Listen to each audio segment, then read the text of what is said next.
Well, the NWO just plods right along.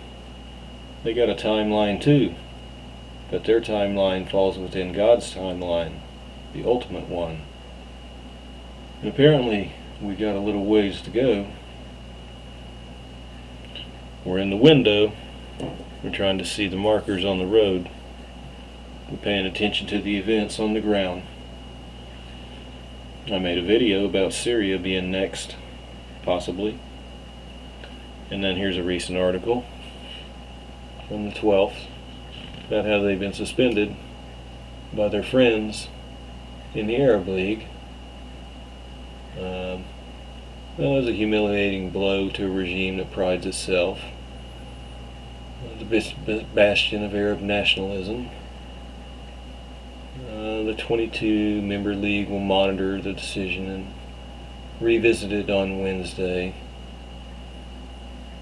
giving Assad a little time to avert the suspension. He's not the kind of guy that wants to look bad, tuck and run. No. What it says is they speaking on condition of anonymity because they were not authorized to brief reporters. Arab League diplomats said if Syria doesn't adhere to demands, the organization will work to unify the disparate Syrian opposition into a coalition similar to that of Libya's National Transitional Council. A next step would be to recognize the opposition as the sole representative of the Syrian people, in a move that symbolically would isolate Assad's regime even further. Well, still, there's little now to stop Assad from calling upon the scorched earth tactics that have kept his family in power for more than 4 decades. A longtime pariah, Syria grew accustomed to shrugging off the world's reproach long before the regime started shooting unarmed protesters 8 months ago. An international military intervention has been all but ruled out. Oh, really? Given the quagmire in Libya and the lack of any strong opposition leader in Syria to rally behind. International sanctions, some of which target Assad personally, have failed to persuade him to ease his crackdown. International military intervention has been all but ruled out. Oh, well. If Syria does not adhere to its demands, the organization will work to unify the disparate Syrian opposition into a coalition. Unify it into a coalition similar to that of Libya's National Transitional Council. Recognize the opposition as the sole representative of the Syrian people. Is that a proxy war? That's the beginning of that? We'll see.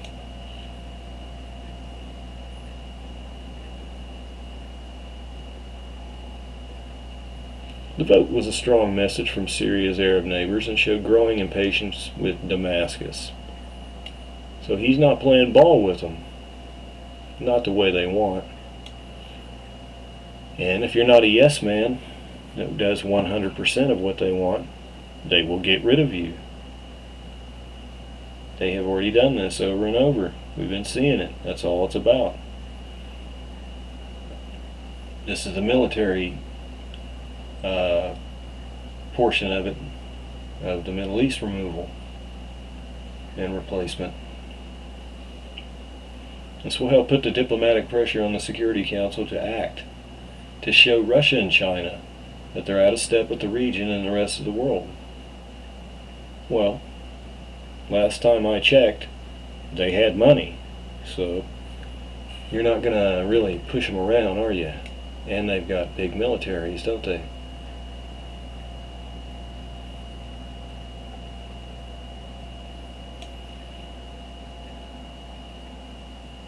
The bloodshed has spiked dramatically in recent weeks amid signs that more protesters are taking out arms to protect themselves, changing the face of what has been a largely peaceful movement. Many fear the change plays directly into the hands of the regime by giving the military a pretext to crack down with increasing force. Despite growing international isolation, Assad appears to have a firm grip on power. So, he has a firm grip on power. He is not going away. He is not doing what they want. But yet they said they wouldn't go in with the military, but that they would back the ones that were against him. So, I still say there's going to be more here. And I still say, if he doesn't play with them the way they want and be a yes man, they'll take it as far as they got to take it to get rid of him. They'll kill him with a drone. They'll do whatever they got to do.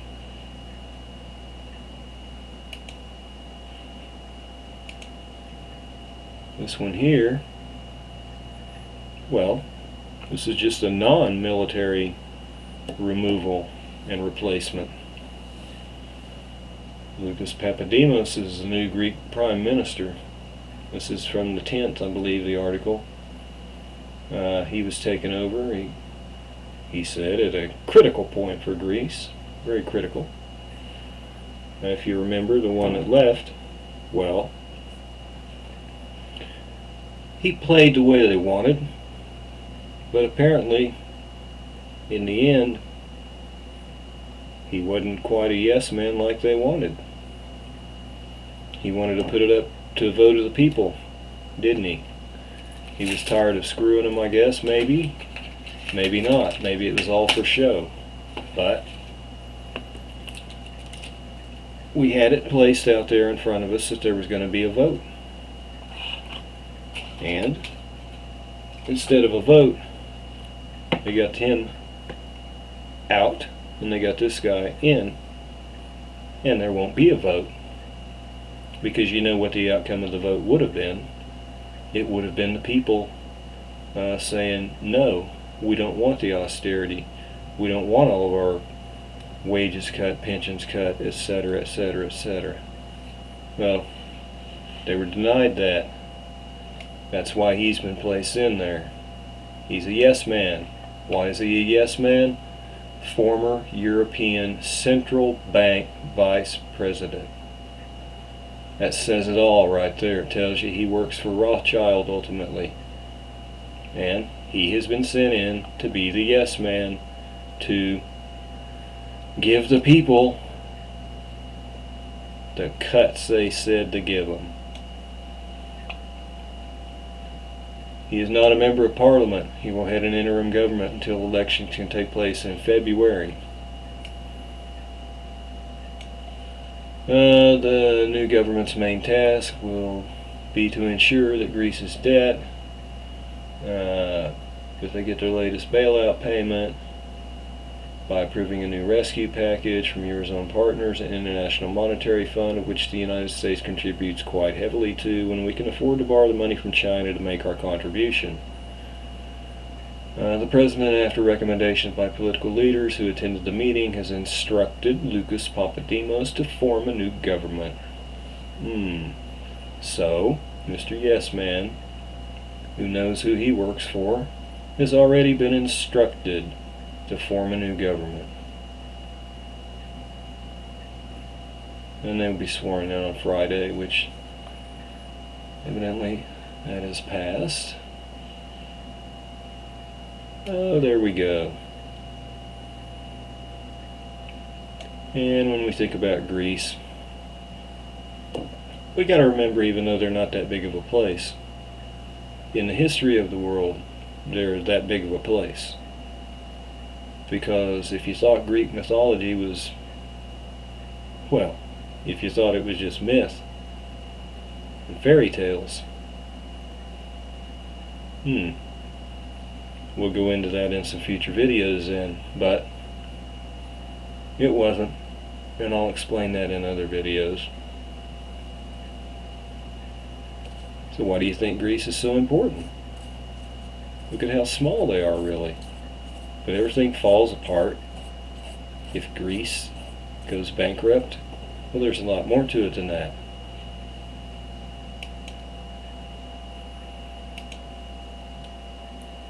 So,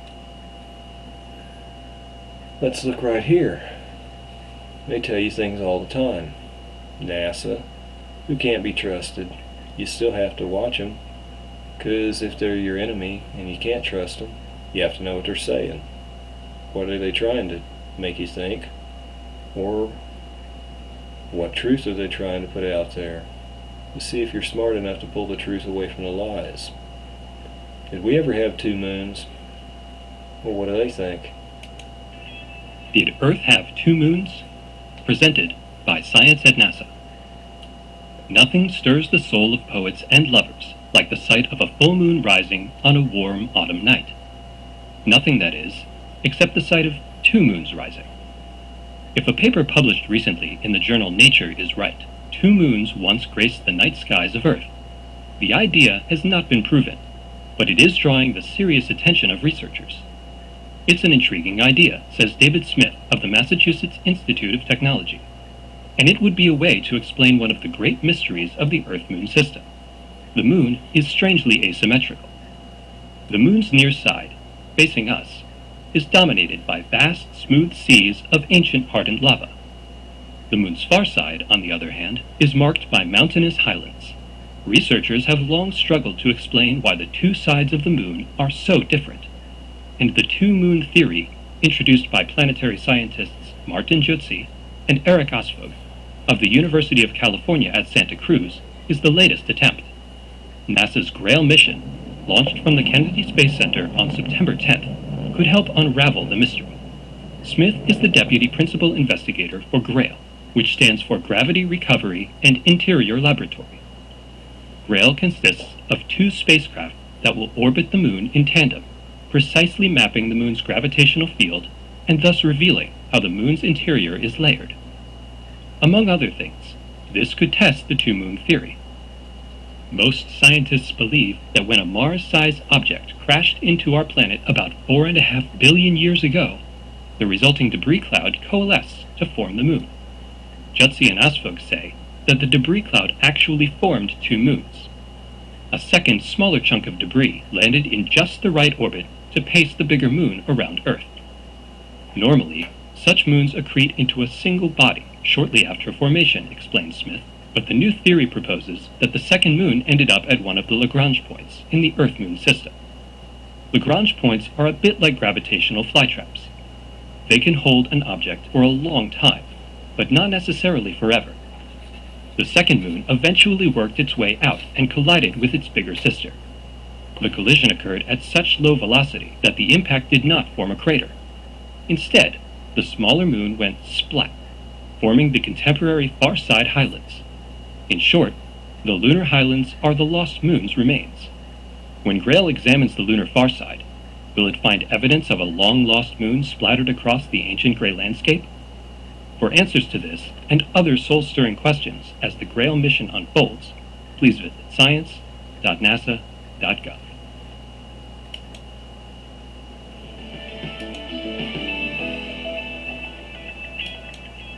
Did Earth have two moons? Well, what do you think of that? That's quite a theory, huh? We have to pull from that what we need, if there's anything we can get from it. We'll have to really think about that one.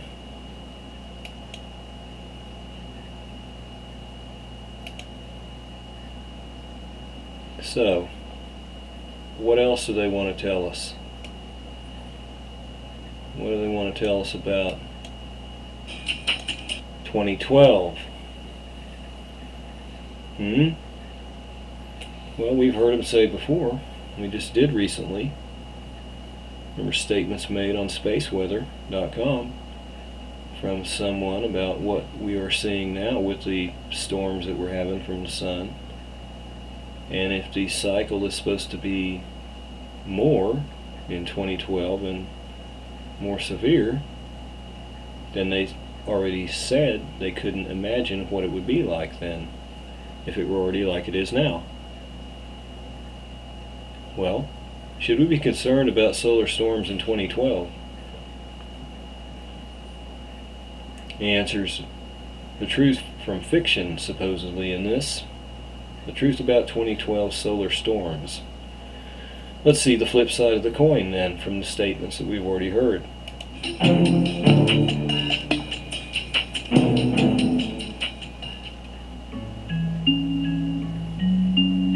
The fact that 2012, the date in 2012, is close to 2014 is completely a coincidence. This up-and-coming solar cycle, roughly 2014, is not really going to be significantly different than the next one, then the next one, and then the previous one. The sun is what we call an active star, and it has a cycle of activity. Over 11 years, we go to higher activity and back down to lower activity. And so this 11 years is fairly steady, and it's been happening through time as far as we can tell. And we always have solar flares. Sometimes we have big ones, sometimes we have small ones. We live on a planet with a very thick atmosphere. And so that atmosphere stops all of the harmful radiation that is produced in a solar flare. Even in the largest events that we've seen over the past 10,000 years, we see that the effect is not enough to damage the atmosphere such that we are no longer protected. Coronal mass ejections are happening on the sun all the time, and they hit the Earth once or twice a week, sometimes more, and in general the effects are minimal. If we have a really big one, you can have a very strong aurora, but then it can affect satellites and power grids, and so these are the kind of things that people who run these systems know about. And we have warning. These CMEs travel at speeds that mean that they take probably 2 to 3 days to get here. We've learned more and more about storms. We've learned how to better predict the effects, where they're going to go, where they're going to hit. As long as we continue paying attention to it and learning more about it and treating it like we treat a hurricane coming or a huge thunderstorm coming, we can take appropriate measures to prepare for them. We understand the sun well enough with all of the technology and all the science and all of the many spacecraft that we have that are monitoring it 24 hours a day, 7 days a week, to know that this superstorm that's going to wipe out the Earth simply isn't going to happen.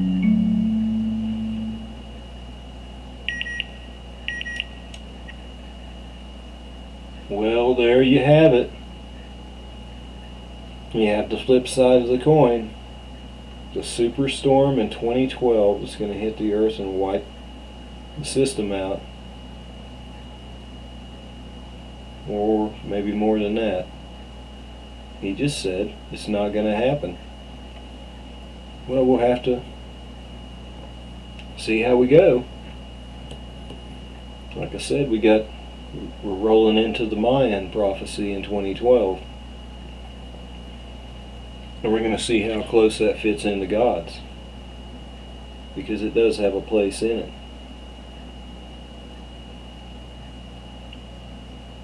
The events, have a place in it. It talks of changes to happen. And we're going to see if those same changes match up with the same changes that God has talked about. We're going to see if they're both driving in the same direction at almost the same time, because they're markers on the ground. Israel is the biggest one. Don't forget that. All the other Arab countries, yes, they're important, but Israel is the biggest marker of all to pay attention to on the ground. They also give you another little thing here. The fifth giant planet ousted from our early solar system. Computer simulations show that a quick change in Jupiter's orbit caused a chain reaction and forever changed the orbits of the giant planets in our solar system, perhaps throwing a sister into the cosmic void.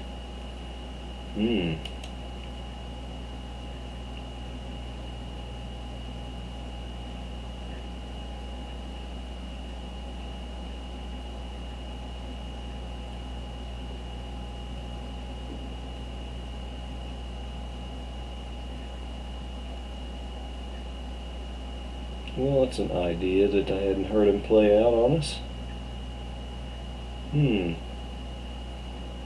But you never know. You kind of see what they're talking about. So they put things out there in front of you. They tell you about these things, but they don't tell you everything. Just enough. And then they kind of twist it to where maybe it's not exactly right, but partly right. No. I thought I'd bring you these things, show you some things that they're saying and putting out, give you something to think about. I'll let everybody go. Good night and God bless. I'll talk to you soon.